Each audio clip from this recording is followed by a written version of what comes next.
تعالوا بقى اما اقولكوا على اسرع طريقه تعملوا بيها البابا غنوج بخطوات سهله وبسيطه جدا. اول حاجه هجيب البتنجان بتاعي اغسله كويس جدا وعلى النار.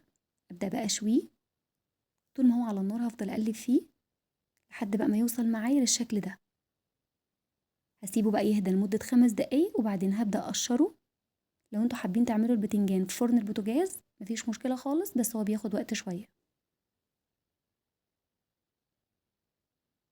كده خلاص خلصت، وده شكله بعد ما قشرته. يلا بقى على النار هجيب طاسه او صينيه احط فيها شويه زيت.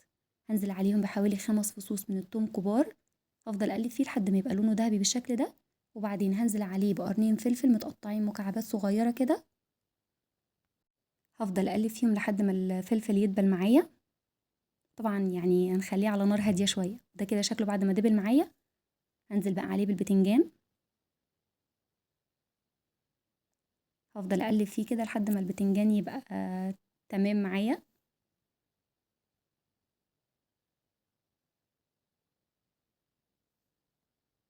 هنزل بقى عليه بحبة طحينة كده حلوين، حوالي 5 معالق طحينة كبار. ولو عايزين تزودوا طحينة عن كده مفيش مشكلة خالص.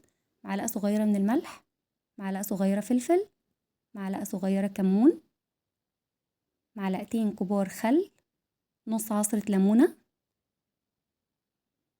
هقلبهم بقى مع بعض كويس جدا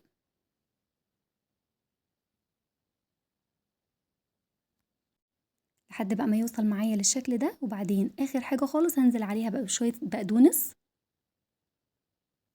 وهقلبهم تقلبتين كده وبعدين هطفي عليه النار. وده كده شكله بعد ما خلصت.